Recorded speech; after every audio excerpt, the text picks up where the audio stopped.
Olá, sejam bem-vindos ao meu canal. Sou a Luciana Bosa. Este é o nono vídeo da série semanal do livro Reflexões sobre Salmos de C.S. Lewis. São 11 capítulos ao todo, então me acompanhe nessas 11 semanas. Apoie esse projeto se inscrevendo e curtindo o vídeo. Deus te abençoe. Capítulo 9. Segundos significados. Agora devo voltar-me para algo muito mais difícil.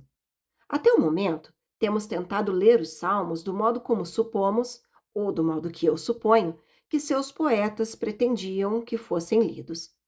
Mas é claro que essa não é a maneira pela qual eles têm sido usados, principalmente pelos cristãos. Tem-se acreditado que os salmos contêm um segundo significado oculto, um sentido alegórico, relacionado com as verdades centrais do cristianismo, com a encarnação, a paixão, a ressurreição, a ascensão e com a redenção do homem. Todo o Antigo Testamento é tratado da mesma maneira. O significado total do que os escritores estão dizendo é, segundo esse ponto de vista, aparente apenas à luz dos eventos que se passaram depois de sua morte. Tal doutrina, não sem razão, desperta profunda desconfiança em uma mente moderna. Porque, como sabemos, quase tudo pode ser interpretado em qualquer livro se você for determinado o suficiente. Isso ficará especialmente evidente para qualquer um que tenha escrito ficção fantástica. Ele encontrará críticos, tanto favoráveis como hostis, lendo em suas histórias todo tipo de significados alegóricos que ele nunca pretendeu. Algumas das alegorias, assim, impostas a meus próprios livros, foram tão engenhosas e interessantes que muitas vezes eu gostaria de ter pensado nelas. Aparentemente, é impossível para a inteligência do homem conceber uma narrativa na qual a inteligência de outro homem não pode, de forma plausível, encontrar um sentido oculto. O campo do auto-engano, uma vez que aceitemos tais métodos de interpretação, é obviamente muito amplo. No entanto, apesar disso, acho impossível, por uma razão que apresentarei mais tarde, abandonar por completo o método quando estamos lidando, como cristãos, com a Bíblia. Temos, portanto, uma colina íngreme à nossa frente. Não vou tentar os penhascos. Devo tomar uma rota circular, que a princípio parecerá como se nunca fosse capaz de nos levar ao topo. Começo longe das Escrituras e até mesmo do cristianismo, com exemplos de algo dito ou escrito que assume um novo significado à luz de eventos posteriores. Um dos historiadores romanos fala de um incêndio ocorrido em uma cidade da província que se pensava ter começado nos locais de banho público.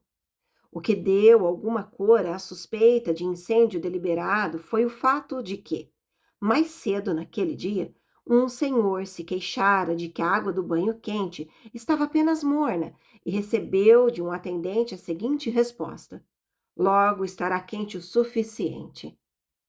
Nota de rodapé. O relato é de Públio Cornélio Tácito, 55 a 120, historiador, escritor, orador e cônsul romano, em sua obra Histórias, 3:32. O homem era o general e senador romano Marco Antônio Primo. Abre aspas. As palavras do atendente foram repetidas e trouxeram todo o ódio sobre Antônio, que se acreditou ter dado o sinal para incendiar Cremona, que já estava em chamas. Fecha aspas. Fim da nota. Agora, é claro, se realmente houvesse um complô e o escravo estivesse envolvido e fosse bastante tolo para arriscar ser descoberto por essa ameaça velada, a história não nos interessaria. Mas vamos supor que o incêndio tenha sido um acidente, ou seja, que não foi planejado por ninguém. Nesse caso, o escravo teria dito algo mais verdadeiro, ou mais notavelmente verdadeiro do que ele próprio supunha. Claro está que não precisa haver nada aqui além de uma coincidência casual. A resposta do escravo é justificada de modo satisfatório, considerando a reclamação do cliente. É exatamente o que qualquer atendente de banho diria. O significado mais profundo que suas palavras acabaram tendo nas próximas horas foi, como devemos dizer, acidental. Agora vamos dar um exemplo um pouco mais difícil. O leitor não clássico precisa saber que, para um romano, a era ou o reinado de Saturno significava a era perdida de inocência e paz, ou seja, correspondia aproximadamente ao jardim do Éden antes da queda, embora nunca tenha sido, exceto entre os estoicos, de importância comparável. Virgílio, escrevendo pouco antes do nascimento de Cristo, começa um poema assim: a grande procissão das eras começa de novo. Agora a Virgem retorna. O reino de Saturno retorna e a nova criança é enviada do alto céu. Nota de rodapé. Públio Virgílio Maro, 70 a 19 a.C., poeta italiano. A citação é de sua obra Pastorais, Écloga, 4, 7 a 11. Por esse caráter profético, ela passou a ser conhecida como Écloga Messiânica. Fim da nota. E continua descrevendo a era paradisíaca que essa natividade inaugurará. E é claro que, durante toda a Idade Média, considerou-se que algum obscuro conhecimento profético do nascimento de Cristo tinha chegado a Virgílio, provavelmente por meio dos livros sibilinos. Ele foi classificado como um profeta pagão. Alguns estudiosos modernos, suponho, ririam dessa ideia. Eles podem divergir sobre qual casal nobre ou imperial estava sendo tão extravagantemente elogiado por um poeta da corte a respeito do nascimento de um filho, mas a semelhança com o nascimento de Cristo seria considerada, mais uma vez, acidental. Para dizer o mínimo, porém, esse é um acidente muito mais impressionante do que as palavras do escravo para o homem nos banhos. Se isso é sorte, é uma sorte extraordinária. Se alguém fosse um oponente fanático do cristianismo, eu me sentiria tentado a dizer, em um momento de descuido, que foi diabolicamente sortudo. Passo agora a dois exemplos que penso estarem num nível diferente. Neles, como naqueles que estamos considerando, alguém diz algo que é mais verdadeiro e mais importante do que sabe, mas não me parece que pudesse ter feito isso por acaso. Apresso-me a acrescentar que a alternativa que tenho em mente ao acaso não é profecia, no sentido de uma previsão clara, concedida milagrosamente. Também não tenho a menor intenção de usar os exemplos que citarei como evidências da verdade do cristianismo. Evidências não são aqui o nosso assunto. Estamos apenas considerando o modo de encarar esses segundos significados que as coisas ditas ou escritas às vezes assumem à luz de um conhecimento mais completo do que aquele que seu autor possuía. E estou sugerindo que diferentes instâncias exigem que as consideremos de maneiras também diferentes. Às vezes, podemos considerar essa implicação o resultado de uma simples coincidência, por mais impressionante que seja. Mas há outros casos em que a verdade posterior, que o falante não conhecia, está intimamente relacionada à verdade que ele conhecia, de modo que, ao acertar algo parecido, ele estava em contato com essa mesma realidade na qual a verdade mais completa está enraizada. Lendo suas palavras à luz dessa verdade mais plena e ouvindo-as como uma implicação ou um segundo significado, não estamos impingindo algo estranho à mente do autor, uma espécie de acréscimo arbitrário. Estamos prolongando o significado do que ele disse em uma direção congenial a esse significado. A realidade básica por trás das palavras do autor e por trás da verdade plena é a mesma. O status que reivindico para tais coisas, então, não é o de coincidência, por um lado, nem o de previsão sobrenatural, por outro. Tentarei ilustrar isso com 3 casos imagináveis. 1. Uma pessoa santa afirmando explicitamente que profetiza pelo Espírito. Diz-nos que existe no universo determinada criatura. Mais tarde, aprendemos que Deus proíba a viajar pelo espaço e distribuir em novos mundos o vômito de nossas próprias corrupções. E com certeza, no planeta remoto de alguma estrela remota, encontraremos a criatura predita. E isso seria profecia no sentido mais estrito. Isso seria evidência do dom miraculoso do profeta e forte evidência presumível da verdade de qualquer outra coisa que ele dissesse. 2. Um escritor de fantasias, totalmente não científico, inventa uma criatura por razões puramente artísticas. Mais tarde, encontramos uma criatura nitidamente parecida com ela. Essa seria apenas a sorte do escritor. Um homem que não sabe nada sobre corridas pode uma vez na vida apostar em um vencedor. 3.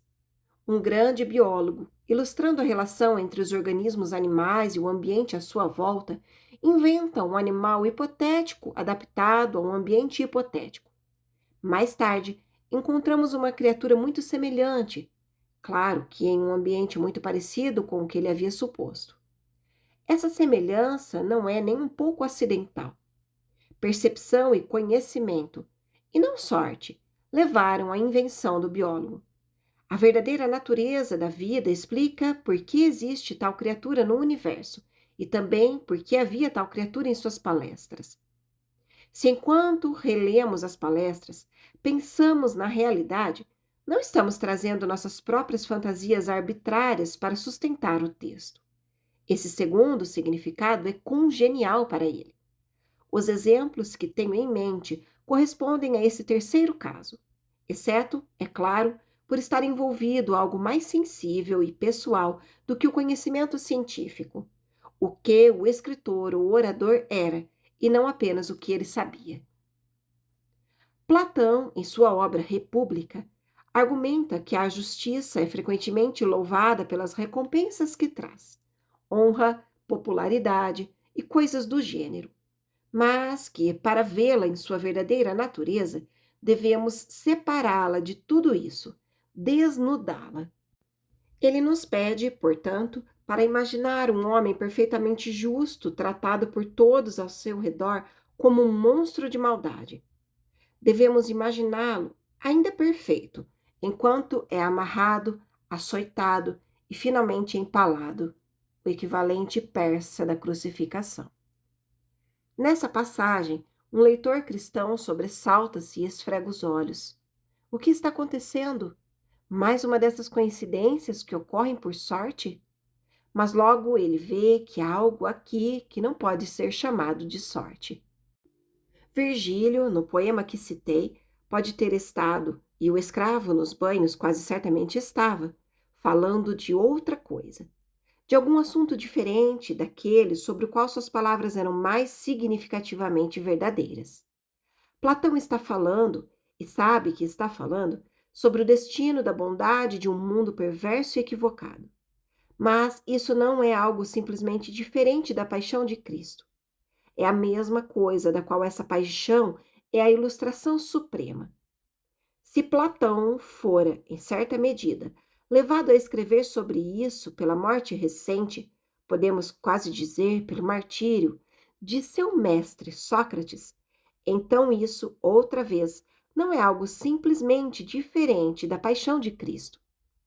A bondade imperfeita, mas muito venerável, de Sócrates o levou à morte fácil de cicuta, e a bondade perfeita de Cristo o levou à morte de cruz. Não por acaso, mas pela mesma razão, porque a bondade é o que é, e porque o mundo caído é o que é. Se Platão, a partir de um exemplo e de sua compreensão da natureza da bondade e da natureza do mundo, foi levado a ver a possibilidade de um exemplo perfeito, de modo a retratar algo extremamente parecido com a paixão de Cristo, isso não aconteceu porque ele era sortudo, mas porque era sábio. Se um homem que conhecesse apenas a Inglaterra e tivesse observado que quanto mais alta uma montanha, mais tempo retinha a neve no início da primavera, fosse levado a imaginar uma montanha tão alta que retivesse a neve durante todo o ano, a semelhança entre sua montanha fictícia e os Alpes de verdade não seria apenas um acidente de sorte.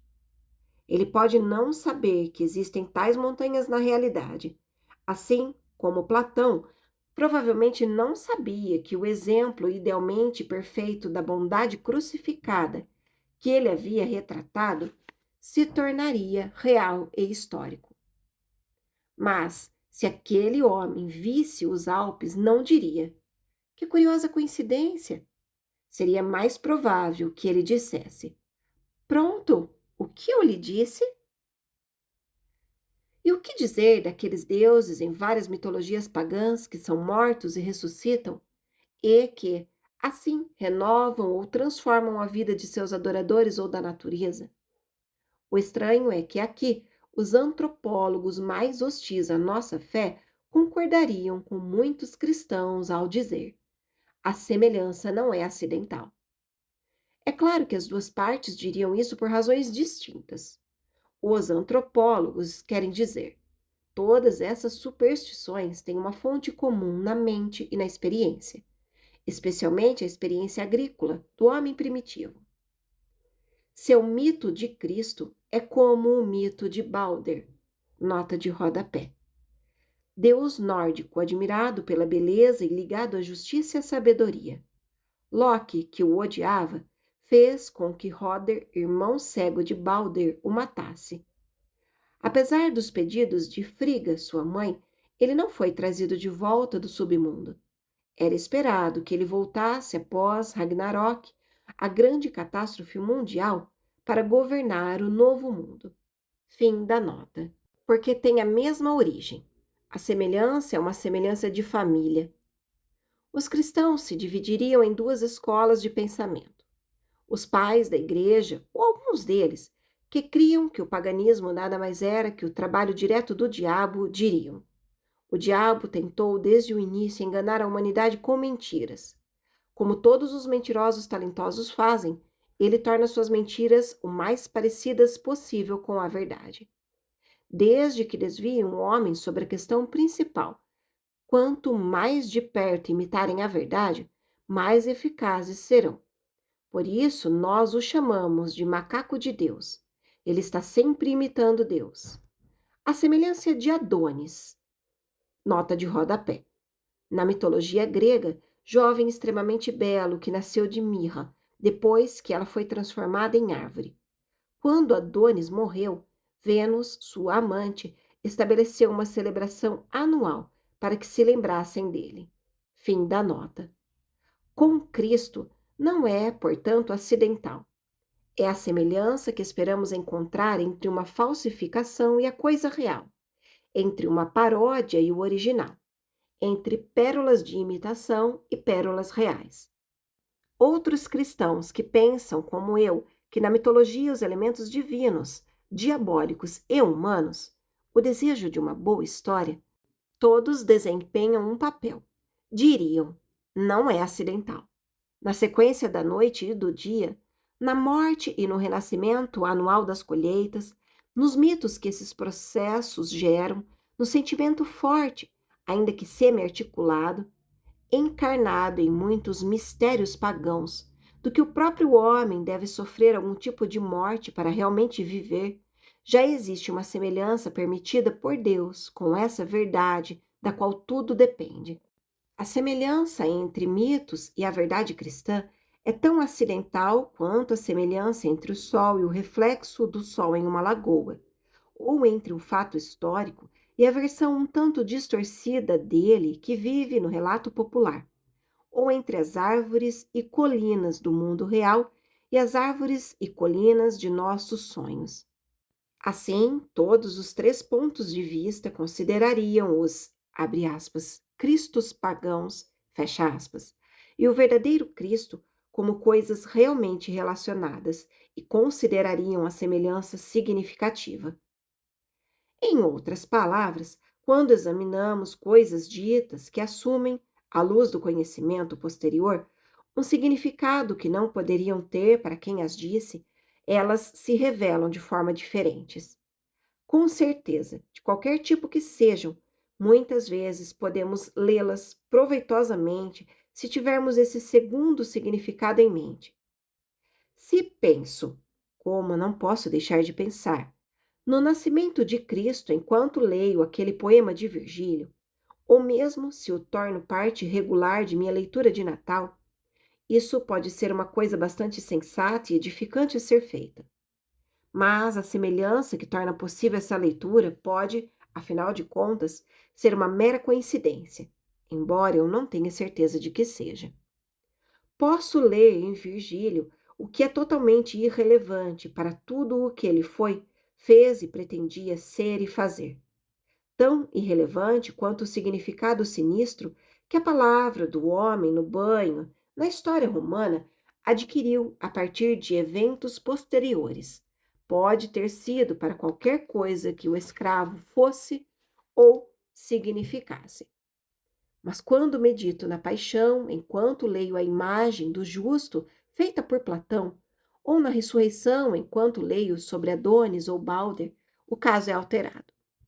Há uma conexão real entre o que Platão e os criadores de mitos mais profundamente eram e queriam dizer e o que creio ser a verdade. Eu conheço essa conexão, eles não, mas ela está realmente lá. Não é uma fantasia arbitrária de minha própria autoria sobre as velhas palavras. É possível, sem nenhum absurdo, imaginar Platão ou os criadores de mitos se tivessem aprendido a verdade, dizendo: Entendo. Então era disso que eu estava realmente falando.